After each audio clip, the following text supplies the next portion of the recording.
हाँ जी, सबको नमस्कार। आज मैं कराऊंगा आपको 7 अगस्त और 8 अगस्त के सभी शिफ्ट के प्रश्न। ज़्यादा समय नहीं लूँगा, 200 प्रश्न हैं टोटल मेरे पास।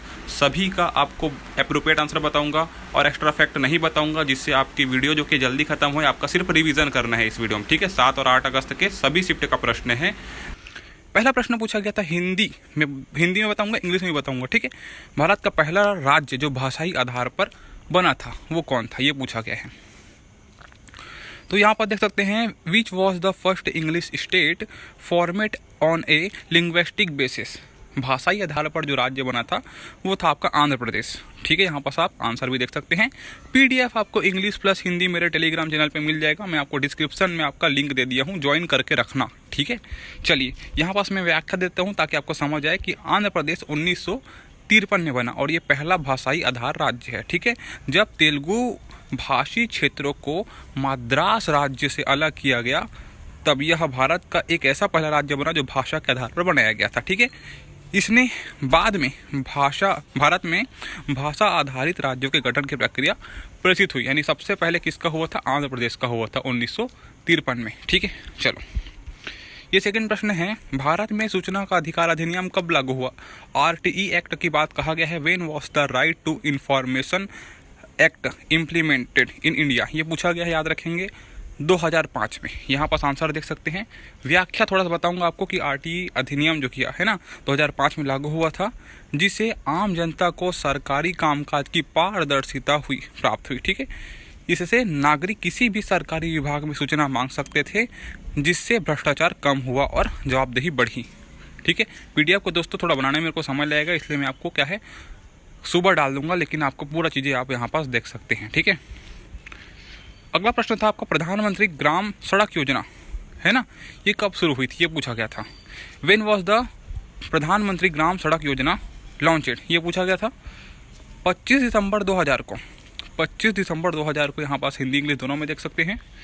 देखिए, प्रधानमंत्री ग्रामीण जो कि योजना है वो है ना, ये ग्रामीण इलाकों ऑल वेदर सड़कों से जोड़ना था ये, ताकि ग्रामीण विकास को बढ़ावा मिले। इसका शुभारंभ 25 दिसंबर 2000 को हुआ था, ठीक है। ये प्रश्न 100% आपके एग्जाम में पूछे गए हैं, बिल्कुल अप्रोप्रिएट है, 100% टॉपिक टू टॉपिक बता रहा हूँ आपको, ठीक है। अगला देखिए, 2023 तक भारत का पहला पूर्ण साक्षर राज्य कौन सा था, बताइए।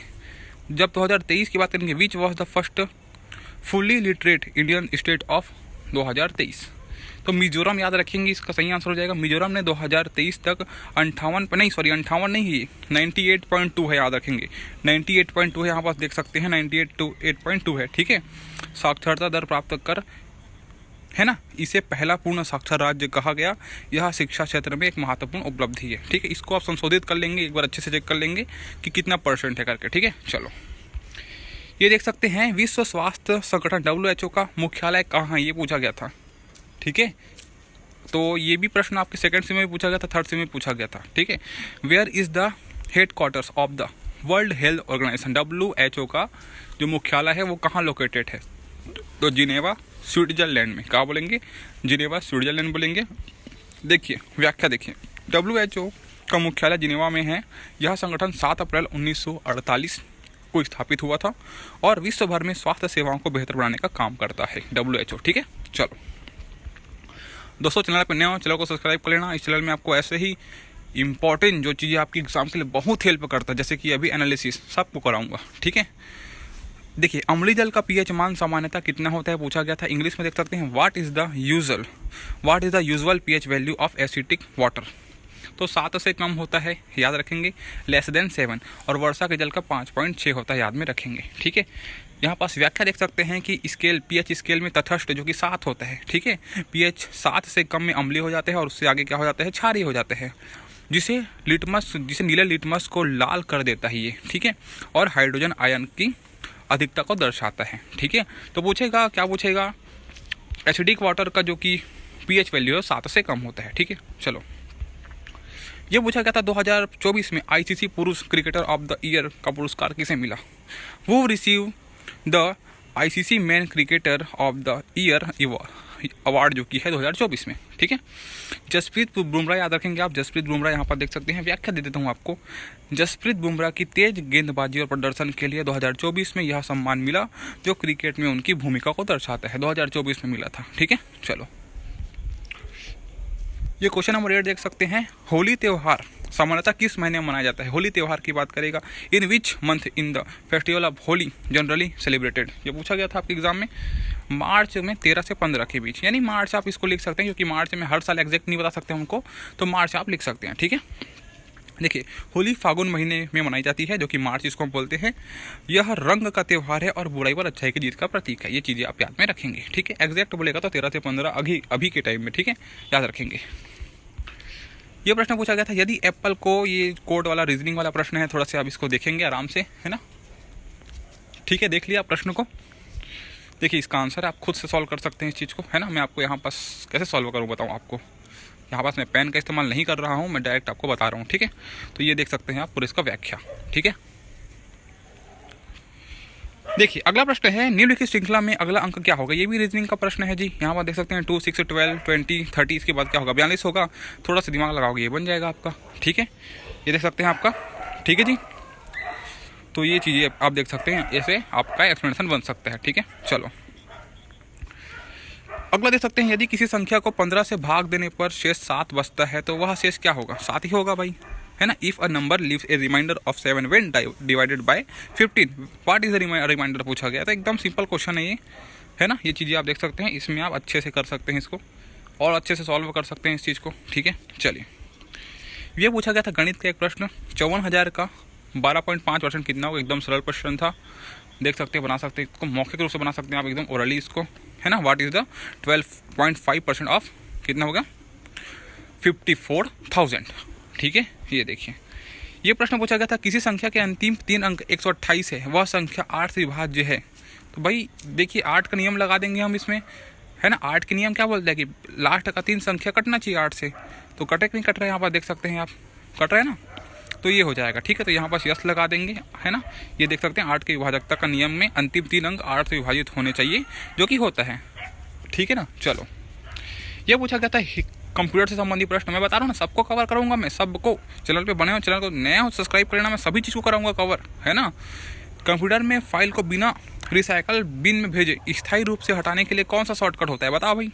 What is the shortcut to permanently delete a file without sending into the recycle bin? मतलब ये बोल रहा है कि रिसाइकल बिन में भेजने के अलावा उसको डायरेक्ट हम कैसे डिलीट कर सकते हैं। तो उसकी शिफ्ट प्लस डिलीट याद रखेंगे, शिफ्ट प्लस डिलीट में परमानेंटली डिलीट हो जाता है, रिसाइकल बिन में नहीं जाता है वो, ठीक है। शिफ्ट प्लस डिलीट के बटन दबाने से सीधे स्थायी रूप से हट जाता है, रिसाइकल बिन में नहीं जाता है, ठीक है। ये देखेंगे अगला प्रश्न है हिंदी में पहले बताऊंगा फिर इंग्लिश में बताऊंगा। टेक्स्ट मैनेजर खोलने के लिए कौन सा शॉर्टकट इस्तेमाल किया जाता है? कंप्यूटर से संबंधित प्रश्न है। Which shortcut is used to open the text manager? भाई हाइप करो यार वीडियो को, पहली बात तो वीडियो को हाइप करो, मेरे वीडियो व्यूज़ नहीं जा रहे, पहले हाइप करो वीडियो को, जितना हो सके हाइप करो यार, आपके लिए हेल्प करो, मैं चीज़ें बता रहा हूँ आपको, मेरे को कोई एक्स्ट्रा चीज़ें नहीं करने हैं आपस में, आपको कोई गलत प्रश्न नहीं बता रहा हूँ, आपको जो प्रश्न पूछा गया वही बता रहा हूँ, तो हाइप करो, ठीक है। तो भाई देखिए which shortcut is used to open the text manager बोलेंगे तो control plus shift plus E, control plus shift plus E का यूज़ किया जाता है, ठीक है।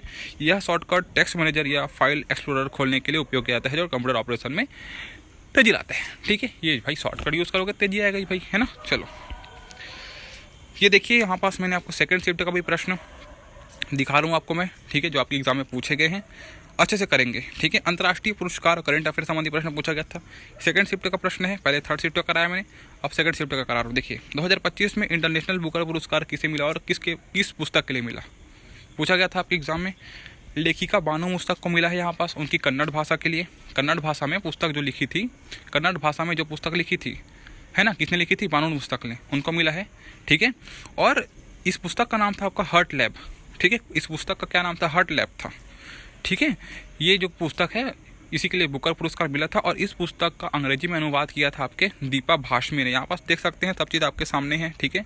दीपा भाष्मी में मैं हाईलाइट कर दिया हूँ आपके लिए ज़बरदस्त तरीके से, ठीक है। तो इंग्लिश में किसने ट्रांसलेट किया था? तो दीपा भाष्मी, ठीक है। ये देखते हैं एक्स्ट्रा फैक्ट देता हूँ इस चीज़ में कि हेल्प है आपके करने के लिए। पुस्तक का मूल भाषा जो कि क्या था? कन्नड़ था, इसको इंग्लिश में बदला गया था, ठीक है। यह पहली बार है जब किसी कन्नड़ पुस्तक को अंतर्राष्ट्रीय बुकर पुरस्कार जीता गया, ठीक है। देखिए ये बुकर पुरस्कार उस फिक्शन पुरस्कार को पुस्तक को दिया जाता है, जो फिक्शन पुस्तक उसको दिया जाता है जो अंग्रेजी में अनुदित होती है ना, और यूनाइटेड किंगडम में प्रकाशित हो।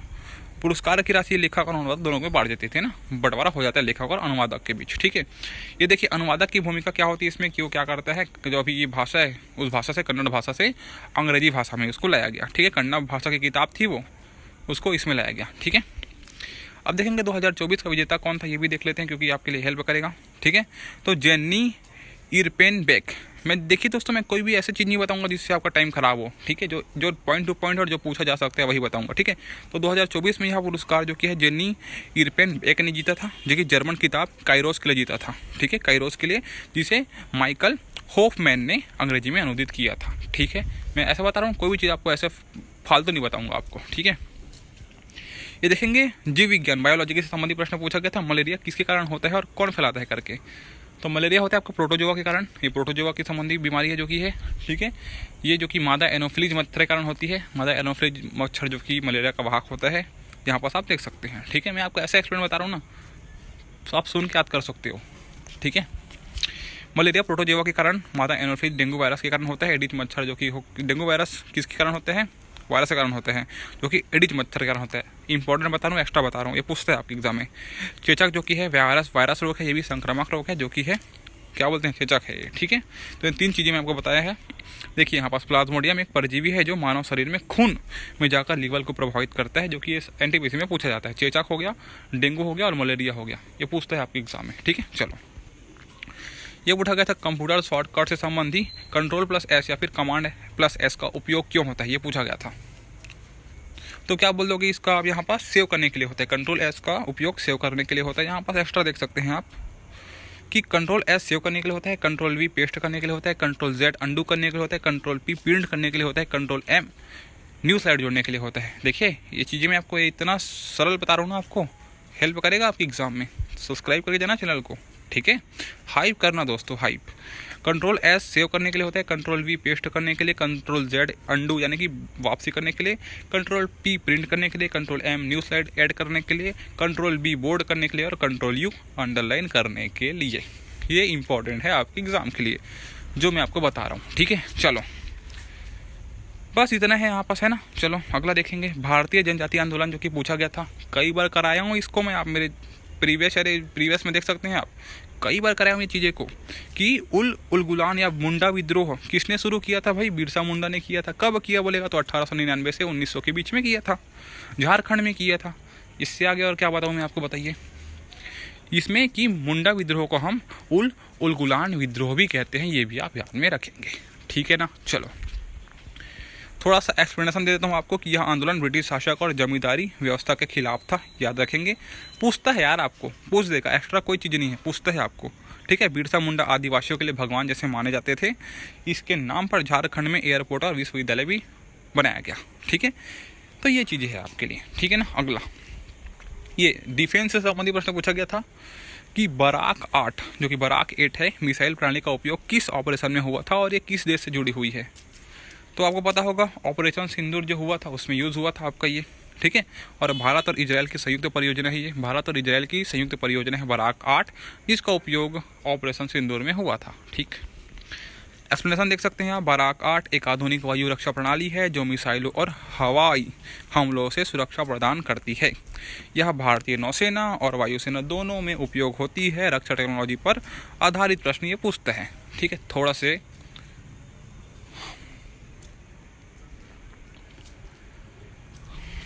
चलो अगला प्रश्न है आपका, 5th और 6th शेड्यूल किससे संबंधित है।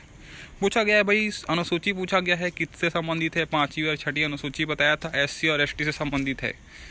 अनुसूचित जाति और अनुसूचित जनजाति से संबंधित है कौन सा, 5वीं और 6वीं अनुसूची। क्लियर है यहाँ तक। ये एक्स्ट्रा फैक्ट में याद रखेंगे, ये प्रश्न शायद तक नहीं पूछा गया था, मैं आपको एक्स्ट्रा फैक्ट बता देता हूँ कि जो 7वीं अनुसूची है इसमें क्या क्या शामिल है। तो इसमें केंद्र और राज्य में शक्ति का जो विभाजन है वो है आपके, है ना। संघ सूची, समवर्ती सूची जो कि हो गई, राज्य सूची, ये सभी शामिल है आपके 7वीं अनुसूची में। ठीक है दोस्तों, मज़ा आ रहा है आपको। ये प्रश्न डिट्टो आपके एग्जाम में पूछे गए हैं जो मैं आपको करा रहा हूँ। ठीक है, तो बदले में वीडियो को हाइप करना बस। ठीक है, चलो अब देखेंगे हम आपके फर्स्ट शिफ्ट के प्रश्न। थर्ड शिफ्ट देख लिया मैंने, सेकंड शिफ्ट बता दिया। अभी तक 50 प्रश्न हो गए होंगे, 50 से 75 प्रश्न जो मैं बता चुका हूँ आपको। अब फर्स्ट शिफ्ट के प्रश्न देखेंगे, ठीक है। संविधान का वह अनुच्छेद जो पर्यावरण संरक्षण से संबंधित है 48A है, ठीक है, 48A है। अनुच्छेद 48A भारतीय संविधान के नीति निर्देशक तत्वों में शामिल है और ये जो तत्व है वो क्या करता है, किसी चीज़ की निर्देश देता है कि पर्यावरण की रक्षा करो भाई, उसकी सुधार करो ताकि भविष्य के उसके उपयोगी हो सके, ठीक है। 48A याद में रखेंगे, ठीक है ना। चलो, किस संशोधन द्वारा मतदाता की आयु 21 से घटाकर 18 वर्ष कर दी गई? अभी कराया हूँ इस चीज़ को मैं। जो 61वां संविधान संशोधन है वो हुआ था, ठीक है। जाके प्रीवियस वीडियो देखोगे तो आपको पता चलेगा, ये सभी चीज़ें मैं करा चुका हूँ आपको, भटको मत इधर उधर, ठीक है। तो 1988 में किया गया 61वां संविधान संशोधन में जो मतदाता जो कि 21 वर्ष था 18 वर्ष कर दिया गया, ठीक है। चलो, ये पूछा गया था 2025 में RBI के नए डिप्टी गवर्नर कौन है? TB रविशंकर है, याद रखेंगे, ठीक है। मैं और इसमें एक्सप्लेन क्या करूँ आपको, बताओ, जो है मैं आपको बता दिया हूँ। ये एक्स्ट्रा फैक्ट हम याद रख सकते हैं कि RBI के जो वर्तमान गवर्नर है 2025 में वो है संजय मल्होत्रा। कौन है? संजय मल्होत्रा है, ठीक है ना, समझ में आई बात। चलो, ये देखिए WTO की स्थापना कब हुआ था? 1995 में हुआ था। यही प्रश्न पूछा गया था ना आपके एग्जाम में? नहीं, वो WHO है शायद तक ना वो, तो ये देख सकते हैं 1995 में हुआ था WTO की स्थापना, 1 जनवरी 1995 में हुआ था, ठीक है। चलो, ये प्रश्न पूछा गया था 38वें राष्ट्रीय खेल कहाँ आयोजित हुआ था? 38वां राष्ट्रीय खेल देहरादून यानी कि उत्तराखंड में, ठीक है। 38वां राष्ट्रीय खेल देहरादून जो कि है उत्तराखंड में आयोजित हुआ था, ठीक है। ये पूछा गया था 38वें राष्ट्रीय खेलों में जुड़ी सबसे बड़ी हस्ती मानते पीटी ऊषा का नाम याद रखेंगे 38वें राष्ट्रीय खेल में सबसे बड़ी हस्ती बोलेगा तो। और दोस्तों क्या है, मैं ज़्यादा एक्सप्लेन नहीं करूँगा आपको, यहाँ पर आप देख सकते हैं। अगला प्रश्न है 2025 में Wisden leading women cricketer of the year किसे चुना गया? तो भाई ये चुना गया आपको स्मृति मंडाना को। भारतीय राष्ट्रीय महिला क्रिकेटर स्मृति मंडाना को उनकी बेहतरीन बल्लेबाजी प्रदर्शन के लिए Wisden leading women cricketer of the year 2025 चुना गया, ठीक है। चलो, ये अगला प्रश्न है भारतीय राष्ट्रीय कांग्रेस में 1907 में किस ऐतिहासिक विभाजन की घटना हुई? ये पूछा गया था, सूरत विभाजन की घटना हुई थी, याद में रखेंगे। पॉइंट टू पॉइंट बता रहा हूँ दोस्तों, बहुत आपके लिए क्वेश्चन खोज के लाया है मैंने। तो चैनल को सब्सक्राइब कर लेना, वीडियो को हाइप करना ताकि सबको पहुँच सके। 1907 में कांग्रेस के सूरत अधिवेशन गरम दल बाल गंगाधर तिलक और नरम दल गोपाल कृष्ण गोखले के बीच वैचारिक मतभेदों के कारण ये विभाजन हुआ था, सूरत विभाजन 1907 में, ठीक है। चलो, ये प्रश्न पूछा गया था गणित में संबंधित प्रश्न पूछा गया था, देख सकते हैं। सिंपल इंटरेस्ट हो गया है ना, पार्टनरशिप हो गया, अलजेब्रा हो गया, ट्रिग्नोमेट्री हो गया, डिविजिबिलिटी हो गया है ना, डिविजिबिलिटी हो गया, ये सभी प्रश्न पूछे गए थे, ठीक है। तो भाई देखिए अगला प्रश्न, दिल्ली का मुख्यमंत्री पूछा गया था रेखा गुप्ता, है ना। आप देखेंगे एकदम वन लाइन करा रहा हूँ आपको। अगला देखेंगे WTO का मुख्यालय जिनेवा स्विट्जरलैंड में है, ठीक है। अगला, सबसे पुराना वेद ऋग्वेद है, पूछा गया था आपके एग्जाम में। 1 HP 1 हॉर्स पावर बराबर 746 वाट होता है, याद में रखेंगे, ठीक है। ये पूछा गया था CBI के डायरेक्टर जो कि है 2025 में प्रवीण सूद, याद में रखेंगे, ठीक है। एक सेकंड दोस्तों, अगला पूछा गया था भारत की पहली महिला राज्यपाल सरोजिनी नायडू थी, उत्तर प्रदेश की राज्यपाल है, याद में रखेंगे, ठीक है। चलो, 2025 में वुमेन प्रीमियम लीग विजेता जो कि मुंबई इंडियन है, याद में रखेंगे। ये प्रश्न पूछा गया है, मैं आपको वन लाइन करा रहा हूँ ये इसलिए क्योंकि आपको जल्दी नॉलेज मिले, ठीक है। मैं एक्स्ट्रा बताऊंगा ही नहीं, जो चीज़ें फोकट है आपके लिए नहीं बताऊंगा मैं, जो फालतू है वो नहीं बताऊंगा मैं, ठीक है। चलो, गुलाम वंश की स्थापना कुतुबुद्दीन ऐबक ने की थी, ये भी चीज़ करा चुका हूँ आपको, ठीक है। गुलाम वंश की स्थापना कुतुबुद्दीन ऐबक ने की थी, ठीक है। झेलम नदी का उद्गम पीर पंजाल जम्मू कश्मीर में है, ये पूछा गया है आपके एग्जाम में। एक नंबर कवर करा रहा हूँ आपको, देख सकते हो, ठीक है। अगले आपका अलकनंदा नदी का उद्गम स्थल पूछा गया था सतोपंथ ग्लेशियर उत्तराखंड, याद रखेंगे, ठीक है। अलकनंदा नदी का उद्गम स्थल सतोपंथ ग्लेशियर उत्तराखंड। ये विश्व जल दिवस की थीम पूछा गया था 2025 का, याद रखेंगे, शांति के लिए जल, वाटर फॉर पीस। शायद इसका गलत भी हो सकता है क्योंकि मैं आपको एक बार आप इसको देख सकते हैं सर्च करके, ठीक है। ग्लेशियर संरक्षण जलवायु परिवर्तन से जुड़ा है, याद रखेंगे ये चीज़ें पूछा गया था, इससे संबंधी फैक्ट बता दिया मैंने आपको। भारत का नेपोलियन समुद्रगुप्त को कहा जाता है, पता है आपको, ठीक है। इजी है प्रश्न, ठीक है, इजी प्रश्न पूछे गए हैं, यानी कि कट ऑफ जाएगा पक्का। ये पूछा गया था जलियांवाला बाग हत्याकांड 13 अप्रैल 1919 को हुआ था, जनरल डायर द्वारा हुआ था, ठीक है। जलियांवाला बाग हत्याकांड 13 अप्रैल में हुआ था, 1919 में हुआ था, जनरल डायर द्वारा हुआ था, ठीक। देखिए यहाँ पास इलेक्ट्रिसिटी विद्युत की इकाई वाट होती है, याद रखेंगे, और इसका ऊर्जा प्रवाह होता है, मतलब विद्युत की इकाई वाट होती है, ठीक है। MS एक्सेल जो कि ये मैं आपको बता चुका हूँ यार, है ना। तेलंगाना का प्रमुख त्यौहार बथुकम्मा, ये पूछा गया था, आपके एग्जाम में हेल्प करेगा, आपके लिए बहुत हेल्प करेगा। बथुकम्मा जो कि कहाँ का है बोलेगा, तेलंगाना का है, ठीक है। चलो ये पूछा गया था अकबर के नवरात्रों में, जो कि जैसे बीरबल है, तानसेन है, अबुल फजल है, राजा टोडरमल है और मुल्ला दो प्याजा है, ये प्रमुख है, ठीक है। मुल्ला दो प्याजा, बीरबल, ये दोनों क्या है, बहुत प्रमुख है, लेकिन टोडरमल बोलते हैं, ये भी पूछते हैं आपके एग्जाम में, ठीक है ना। तो भाई आज के लिए बस इतना ही यार दोस्तों, मैंने आपको पूरा कवर करा चुके हैं मैंने। चैनल को सब्सक्राइब कर लेना, और पूरा मैं आपको बताऊंगा, एनालिसिस पूरा कराऊंगा, ठीक है। तो चैनल को सब्सक्राइब कर लेना अच्छे से। देखिए 2025 में कौन सा ज्ञानपीठ पुरस्कार दिया गया था, फिर किन्हें दिया गया था, ये पूछा गया था आपके, है ना। वो was awarded the Jnanpith award in 2025, याद रखेंगे, राम भद्राचार्य जी को, है ना। यहाँ पर देख सकते हैं, ये PDF आपको टेलीग्राम चैनल पर मिल जाएगा, जाके ज्वाइन कर सकते हैं, डिस्क्रिप्शन में लिंक है। क्या नेवी और DRDO ने कौन सा मिसाइल सिस्टम लॉन्च किया था, ये पूछा गया था, है ना। Which missile system was launched by Indian navy and DRDO, याद रखेंगे क्या हुआ था, surface to surface missile launch किया था, याद रखेंगे, ठीक है। Indian navy and DRDO launched the Dhanush missile, जो कि है which is a surface to surface mission, ठीक है, सरफेस टू सरफेस मिसाइल। ये पूछा गया था आपका संतवाहना साम्राज्य में प्राचीन समय में राजधानी को क्या कहा जाता था, जो संतवाहना, जो इसमें क्या कहा जाता था, प्रतिष्ठाना कहा जाता था, ठीक है, प्रतिष्ठाना, याद रखेंगे, ठीक है।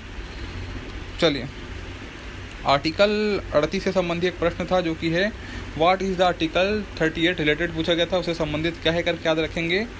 राज्य को लोगों के कल्याण के लिए प्रयास करने का निर्देश देता है आपका आर्टिकल 38, जो कि है यह संविधान के डायरेक्टिव प्रिंसिपल का हिस्सा है, ठीक है। चलिए यहाँ पर देख सकते हैं article 38 direct the state to strive for the welfare of the people, it is part of directive principle of the constitution, ठीक है। चलो आर्टिकल 239 से संबंधित प्रश्न पूछा गया था, what is article 239 related to पूछा गया था, रिलेट किससे करता है करके, तो यूनाइटेड टेरिटरीज यानी कि यूनियन टेरिटरीज के बारे, प्रशासन के बारे में है ये चीज़ें। इसमें राष्ट्रपति द्वारा लेफ्टिनेंट गवर्नर या एडमिनिस्ट्रेशन नियुक्त किया जाता है, ठीक है। आर्टिकल 239, ठीक है, यूनियन टेरिटरी से संबंधित, याद रखेंगे, है ना। यहाँ पर देख सकते हैं, आपको मैं इंग्लिश में भी दे दिया हूँ। यह पूछा गया था 8वीं पंचवर्षीय योजना में किस क्षेत्र में बदलाव आया, पूछा गया था in which field was there change during the 8th 5-year plan, पूछा गया था आपके एग्जाम में। तो क्या बोलोगे, मानव संसाधन विकास और बुनियादी ढांचे विशेष ध्यान दिया गया था, ठीक है। मानव संसाधन विकास और बुनियादी ढांचे पर विशेष ध्यान दिया गया था। फटाफट करा रहा हूँ दोस्तों, क्योंकि आपके पास समय नहीं रहता है, चीज़ें आपको कवर करनी रहती है, इसलिए फटाफट करा रहा हूँ। कोई एक्स्ट्रा फैक्ट, कोई ऐसी चीज़ें नहीं बता रहा हूँ जिससे आपको टाइम वेस्ट हो, ठीक है। देखिए यहाँ पर during the 8th 5-year plan special focus was given to human resource development and infrastructure, ठीक है। चलिए यह पूछा गया था चंद्रमा की गुरुत्वाकर्षण शक्ति से कौन सा नवीनीकरण ऊर्जा स्रोत संबंधित है, which renewable energy source in related to moon gravitational force, ठीक है। तो चंद्रमा की गुरुत्वाकर्षण शक्ति से प्रलय ऊर्जा उत्पन्न होती है, टीडल एनर्जी उत्पन्न होती है, याद रखेंगे। यहाँ पास moon gravitational force generate tidal energy form of renewable energy, ठीक है, पूछा गया था। ये पूछा गया था आईकेन अभ्यास किस देश के साथ हुआ था, पूछा गया था with which country is the AIKEYME exercise conducted, पूछा गया था भारत और जापान के बीच हुआ था वार्षिक संयुक्त सैन्य अभ्यास था, याद में रखेंगे, है। AIKEYME is an annual joint military exercise between India and Japan, ठीक है। किजारुपु, है ना, किजरापु राम मोहन नायडू किस विभाग से संबंधित है, ये पूछा गया था, है ना। To which department does Kinjarapu Ram Mohan Naidu belong करके पूछा गया था। तो ये एक बार आप चेक कर सकते हैं इसका आंसर, आप, है ना, इसको आप डिटेल में पढ़ सकते हैं, यहाँ पास मैं आपको दे दिया हूँ, ठीक है जी। चलो सांची स्तूप के सामने जो लिखा है उसका संबंध कहाँ से है, which is the inscription in front of Sanchi stupa related to पूछा गया है, याद रखेंगे। यह अशोक के शिलालेख से है जो बौद्ध धर्म और शांति का संदेश देता है, सांची का स्तूप, ठीक है ना। There are Ashoka inscription conveying Buddhist teaching and message of peace, ठीक है। फूल के फीमेल भाग में आइग्योस्प्रेम्स ऑफ फूसियन किससे संबंधित ये पूछा गया था, देख सकते हैं आप बस। तो यहाँ पर देख सकते हैं क्या पूछा है, कार्पेल पिस्टिल से बनता है, यहाँ पर से आप देख सकते हैं, ठीक है। मैं सीधा शॉर्ट में बता दे रहा हूँ आपको ताकि आपको समय बचे, पीडीएफ में पढ़ सकते हैं आप। कलमकारी पेंटिंग में कौन से आर्ट फॉर्म शामिल है, what are form are included in Kalamkari painting पूछा गया था आपके एग्जाम में। कलमकारी कला में कपड़ा, कागज, लकड़ी और चमड़े पर चित्र बनाए जाते हैं, याद रखेंगे, ठीक है। Kalamkari art include painting of fabric, paper, would and leather.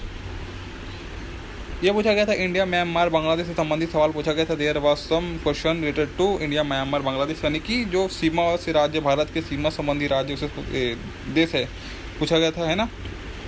तो याद रखेंगे।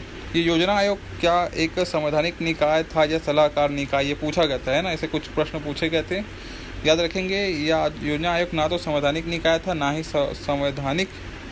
एक संवैधानिक निकाय, है ना। यह एक कार्यकारी निकाय है जिसे 1950 में केंद्र सरकार द्वारा गठित किया गया था, याद रखेंगे। यह संविधान में उल्लेखित नहीं था और ना ही किसी कानून के तहत बना था, ठीक है। तो वर्ष 2015 में योजना आयोग को समाप्त कर नीति आयोग की स्थापना की गई। ये बहुत इंपॉर्टेंट प्रश्न, याद रखेंगे। 2015 में योजना आयोग को क्या किया गया, समाप्त कर नीति आयोग की स्थापना की गई, ठीक है। जो पूछा गया था NH10 जो कि वाटर वे है, किसको जोड़ता है, ये पूछा गया था, याद रखेंगे। भारत के राष्ट्रीय जलमार्ग नेटवर्क का हिस्सा है जो नदियाँ जलमार्गों से ट्रांसपोर्ट को बढ़ाता है, ठीक है। NH10 है ना, NH10, ठीक है। डिस्ट्रिक्ट सिविल एडमिनिस्ट्रेशन का ऑफिसर कौन होता है, ये पूछा गया था। डेप्यूटी कलेक्टर होता है, आपको पता होना चाहिए। डेप्यूटी कलेक्टर होता है, डिस्ट्रिक्ट मैनेजमेंट होता है, IAS ऑफिसर जो कि होते हैं, ना। मैं आपको फटाफट करा दे रहा हूँ भाई, यहाँ पर देख सकते हैं। डेस्क्रिप्टिव बैकग्राउंड, जो कि कंप्यूटर से संबंधित एक प्रश्न था। डेस्क्रिप्टिव बैकग्राउंड या वॉलपेपर कहाँ से बदलते हैं, आपको पता होना चाहिए यार ये चीज़ें, तो ठीक है। तो यहाँ पर देख सकते हैं कि सेटिंग में जाके, पर्सनलाइजेशन में जाके बैकग्राउंड बदल जाता है, ठीक है। पर्सनलाइजेशन में जाके हम बदलते हैं, यहाँ पर देख सकते हैं इसको। अब मैथ के कुछ क्वेश्चन पूछे गए थे, देख सकते हैं यहाँ पास। स्क्लेन ट्रायंगल का क्षेत्रफल पूछा गया था, यहाँ पर देख सकते हैं, है ना। मैं आपको थोड़ा थोड़ा दिखा दे रहा हूँ।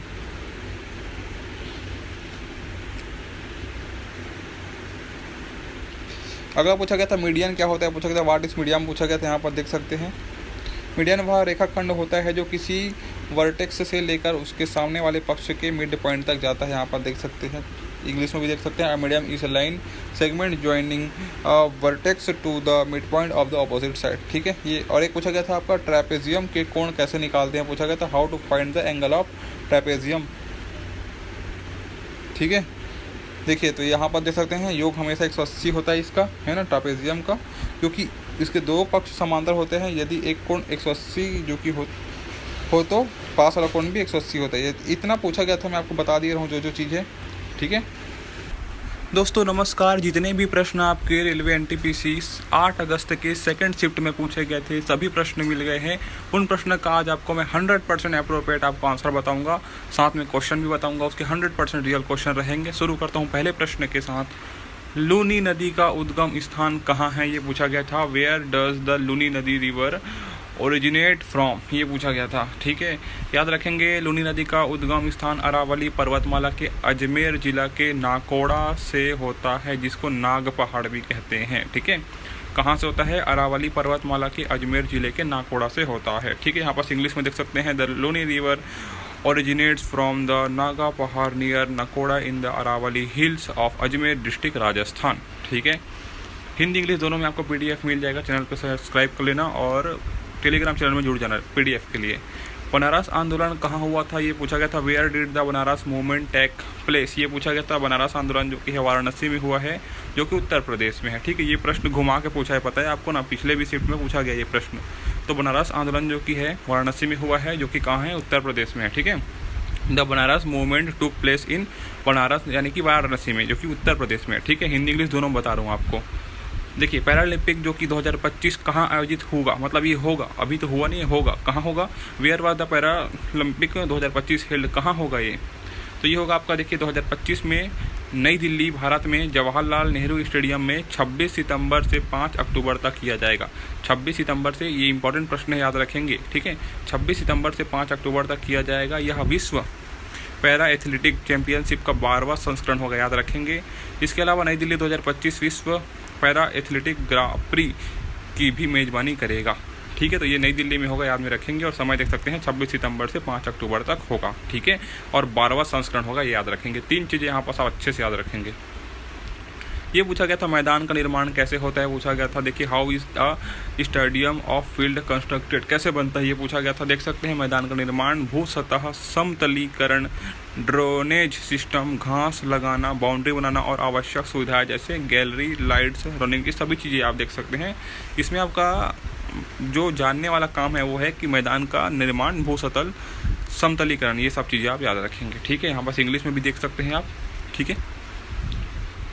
चलो, ये पूछा गया था रिहंद परियोजना किस नदी पर स्थित है, पूछा गया था। तो रिहंद परियोजना रिहंद नदी पर स्थित है, पता होना चाहिए आपको, जो कि सोन नदी की सहायक नदी है, ठीक है। द रिहंद परियोजना is located on the Rihand river which is the tributary of the Son river. Clear है यहाँ तक। चलो, ये पूछा गया था प्रधानमंत्री उज्ज्वला योजना का संबंध किससे है, पूछा गया था।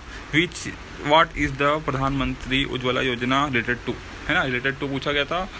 यह योजना गरीब परिवारों की महिलाओं को मुफ्त एलपीजी गैस के कनेक्शन प्रदान करने से संबंधित है। This scheme is related to providing free LPG gas connection to women from economically weaker family, ठीक है। चलो, ये पूछा गया था 38वें राष्ट्रीय खेल का आयोजन कहाँ हुआ, where was the 38th national game held, ये पूछा गया था। देखिए, 38वें राष्ट्रीय खेलों का आयोजन गुजरात राज्य में हुआ था, अक्टूबर 2022 में किया गया था, ठीक है। अच्छे से याद रखेंगे इस चीज़ को, एक बार आप कंफर्म भी कर सकते हैं, ठीक है। The 38th national game were held in Gujarat in October 2020, ठीक है। क्वेश्चन नंबर 1.5 था 2025 के चुनाव से पहले भारत के गृह मंत्री कौन थे, वो was the home minister of India before the 2025 election. तो इसका आंसर रखेंगे क्या, अमित शाह जो कि थे, ठीक है ना। चलो, the home minister of India before the 2025 क्या बोलना चाहिए इसको, इलेक्शन वॉस अमित शाह, ठीक है। अगला पूछा गया था महिमा जो कि महिला विधवा के दूसरे विवाह का समर्थन किसने किया, ये वो supported the widow remarriage movement, ये पूछा गया था, याद रखेंगे यहाँ पास। ईश्वर चंद्र विद्यासागर, ठीक है, Ishwar Chandra Vidyasagar supported the widow remarriage movement. Clear है यहाँ तक। चलो, ये पूछा गया था कंप्यूटर से संबंधित एक प्रश्न, प्रोग्राम को डिलीट करने के बाद वह कहाँ चला जाता है। कल भी बताया था मैंने आपको कि अगर डिलीट करोगे तो सिर्फ, अगर नॉर्मल डिलीट करोगे तो वो कहाँ जाएगा, रिसाइकल बिन में जाएगा, ठीक है। जो कि where does a program go after being deleted, तो क्या हो जाएगा, वो प्रोग्राम डिलीट करने के बाद रिसाइकल बिन में चले जाएगा। लेकिन अगर इसको एक्स्ट्रा फैक्ट बता रहा हूँ, आप देख सकते हैं, शिफ्ट प्लस डिलीट का बटन अगर दबाओगे तो वो डायरेक्ट डिलीट हो जाएगा, वो किस में नहीं जाएगा, रिसाइकल बिन में नहीं जाएगा, ठीक है। तो ये जो प्रश्न आपके एग्जाम में पूछे गए थे आपकी सेकंड शिफ्ट में, जो मैंने आपको करा दिया, यहाँ पास आप देख सकते हैं ये सभी प्रश्न को, ठीक है। और प्रश्न यहाँ पर देख सकते हैं, पहली जैन सभा कहाँ हुई थी, ये पूछा गया था। पहली जैन सभा की बात करेंगे तो पाटलिपुत्र में हुई थी, ये आपको पता होना चाहिए। व्याख्या देख सकते हैं कि जैन धर्म की पहली सभा जो कि काउंसिल जो की है महावीर स्वामी की मृत्यु के बाद लगभग 300 ईसा पूर्व में पाटलिपुत्र में आयोजित की थी, ठीक है। ये पूछा गया आपके एग्जाम में। इसका उद्देश्य जैन धर्म के सिद्धांतों को संकलित करना और दो परंपराओं श्वेतांबर और दिगंबर के बीच मतभेद को समझना था, ठीक है। इस सभा की अध्यक्षता स्थूलभद्र ने की, याद रखेंगे, इस सभा की अध्यक्षता स्थूलभद्र ने की और यह चंद्रगुप्त मौर्य के शासनकाल में हुई थी, ठीक है। चलो, सेकंड प्रश्न पूछा गया था संविधान का अनुच्छेद 43A किससे संबंधित है करके, तो क्या बोलोगे आप, औद्योगिक उपक्रमों में श्रमिकों की भागीदारी से संबंधित है आपका 43A जो कि है। अनुच्छेद 43A भारतीय संविधान में 42वें संशोधन 1976 के तहत जोड़ा गया था। यह राज्य के नीति निर्देशक सिद्धांतों का हिस्सा है। इसका उद्देश्य क्या क्या है देख सकते हैं, राज्य यह सुनिश्चित करेगा कि श्रमिकों को उनके उद्योगों के प्रबंधन में भाग लेने का अधिकार मिले। इससे भारत में श्रमिकों की औद्योगिक लोकतंत्र में भागीदारी को बढ़ावा मिलेगा, ठीक है। PDF आपको टेलीग्राम चैनल पर मिल जाएगा। टेलीग्राम चैनल का जो कि लिंक है वो डिस्क्रिप्शन में देख सकते हैं, हिंदी इंग्लिश दोनों में दे दूंगा, ठीक है। पाल्क जलडमरू मध्य किन दो देशों को अलग करता है, ये पूछा गया था, अच्छे से याद रखेंगे, भारत और श्रीलंका को अलग करता है ये, ठीक है। पाल्क जो स्ट्रेट है ना, पाल्क जलडमरू जो कि मध्य है, वो भारत के तमिलनाडु तट और श्रीलंका के उत्तरी पश्चिमी तट के बीच स्थित एक संकरी जलधारा है जो भारत और श्रीलंका के अलग करता है। यह बंगाल की खाड़ी और मन्नार की खाड़ी को भी जोड़ता है, याद में रखेंगे। यह सामरिक दृष्टि में से महत्वपूर्ण है क्योंकि भारत और श्रीलंका के बीच व्यापार और नैसर्गिक गतिविधियों के लिए एक महत्वपूर्ण मार्ग है। ठीक है, यह पूछा गया था 8 डिग्री चैनल किन द्वीपों के बीच स्थित है करके, ऐसे पूछा गया आपके संधि से संबंधित प्रश्न। लक्षद्वीप और मालदीव से संबंधित है आपका 8 डिग्री चैनल जो कि है। व्याख्या देख सकते हैं 8 डिग्री चैनल जो कि एक समुद्री जलमार्ग है जो लक्षद्वीप समूह भारत और मालदीव के बीच स्थित है। ठीक है, यह समुद्री व्यापार और नौवहन की दृष्टि से बहुत महत्वपूर्ण है। इसका नाम 8 डिग्री उत्तरी अक्षांश के कारण पड़ा है। यह एक चैनल स्थित है। यह राजनीतिक दृष्टिकोण से भी अहम है क्योंकि भारत की समुद्री सुरक्षा नीति में यह एक अहम हिस्सा स्थान रखता है। दोस्तों चैनल को सब्सक्राइब कर लेना। इस चैनल पे मैं आपको 100% रियल ऑथेंटिक जो भी क्वेश्चन मिलेंगे मैं सभी को कराऊंगा एनालिसिस। ठीक है, इंदिरा सैन्य अभ्यास किन 2 देशों के बीच हुआ था, पूछा गया था। भारत और रूस के बीच हुआ था इंदिरा सैन्य अभ्यास। एक्सरसाइज इंदिरा जो कि एक द्विपक्षीय सैनिक अभ्यास था जो भारत और रूस के बीच हुआ था। यह पहली बार 2003 में शुरू हुआ था। यह जल थल वायुसेना के बीच संयुक्त अभ्यास है। इसका उद्देश्य आतंकवाद से मुकाबला, रक्षा सहयोग बढ़ाना, संयुक्त अभियान की तैयारी करना। ठीक है, ये पूछा गया था कुंजर सैन्य अभ्यास भारत और किस देश के बीच हुआ था, ऐसे पूछा गया था। आप इस एक्स्ट्रा फैक्ट में देख सकते हैं किर्गिस्तान के बीच हुआ था एक्सरसाइज कुंजर जो कि भारत और किर्गिस्तान के बीच होने वाला एक सैन्य अभ्यास था। इसका उद्देश्य परवर्ती युद्ध कौशल और आतंकवाद विरोधी अभियानों का संयुक्त अभ्यास था। ये एक्स्ट्रा फैक्ट में याद रखेंगे, 1 नंबर के आपके एग्जाम में पूछ लेगा। ठीक है, अगला है भारत का सबसे प्रदूषित शहर कौन सा है, ये पूछा गया था। बर्नीहाट, यहाँ पर देख सकते हैं नाम इसका है ना। व्याख्या देख सकते हैं बर्नीहाट जो असम और मेघालय की सीमा पर स्थित एक कस्बा है। 2025 में central pollution control board CPCB ने इसको क्या किया, प्रदूषित शहर घोषित किया सबसे ज़्यादा। यहाँ पर PM 2.5 और PM 10 जैसे सूक्ष्म कणों की मात्रा अत्यधिक पाई गई। ठीक है, प्रदूषण का मुख्य कारण औद्योगिक धुआं, वाहनों का उत्सर्जन और निर्माण कार्य है। ये देख सकते हैं भारत का सबसे स्वच्छ शहर इंदौर है। एक्स्ट्रा फैक्ट में याद रखेंगे। स्वच्छता सर्वेक्षण 2025 के अनुसार इंदौर को लगातार 8वीं बार सबसे स्वच्छ शहर का दर्जा दिया गया। इंदौर नगर निगम द्वारा किया गया सूखा गीला कचरा पृथक्करण के कारण हो गया, डोर टू डोर कलेक्शन के कारण हो गया, जन भागीदारी। ठीक है, इस सब चीज़ के कारण दिया गया। ओल्ड गंगा किस नदी को कहा जाता है, ये पूछा गया था आपके एग्जाम में। गोदावरी नदी को कहा जाता है आपका ओल्ड गंगा, याद रखेंगे। व्याख्या देख सकते हैं कि भारत की दूसरी सबसे लंबी नदी गोदावरी को प्राचीन समय में ओल्ड गंगा कहा जाता था क्योंकि यह भी पूर्व से पश्चिम की ओर बहती है ना। एक्स्ट्रा फैक्ट में पूछ सकता है, पूर्व से पश्चिम की ओर गोदावरी नदी बहती है और पवित्र मानी जाती है। इसे दक्षिण की गंगा भी कहते हैं। ठीक है, तो गोदावरी नदी को दक्षिण की गंगा भी कहते हैं। ये पूछा गया था नल जल योजना किस राज्य की प्रमुख योजना है करके पूछा गया था। याद रखेंगे बिहार की प्रमुख योजना है आपकी नल जल योजना जो कि है। ठीक है, हर घर नल का जल योजना बिहार सरकार की एक प्रमुख योजना है जिसे 2016 में शुरू किया गया था। इसका उद्देश्य हर घर में पाइप से पानी की आपूर्ति करना। यह नीतीश कुमार सरकार की 7 निश्चित योजना का हिस्सा है।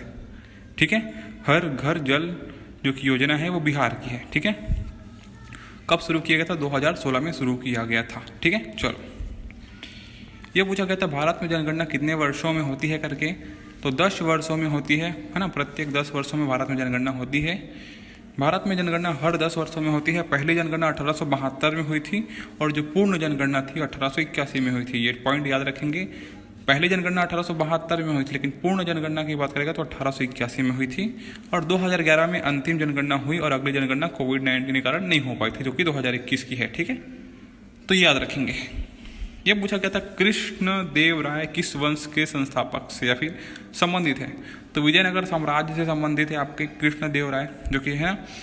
कृष्ण देव राय विजयनगर साम्राज्य के तुलुक वंश के सबसे प्रसिद्ध शासक थे। इसका शासनकाल देख सकते हैं आप 1509 से 1529 तक है ना। उन्होंने दक्षिण भारत में प्रशासन कला, वास्तुकला और साहित्य को प्रोत्साहन दिया। वे तेलुगु भाषा के महान संरक्षक भी थे। ठीक है, तेलुगु भाषा के महान संरक्षण भी थे, याद में रखेंगे।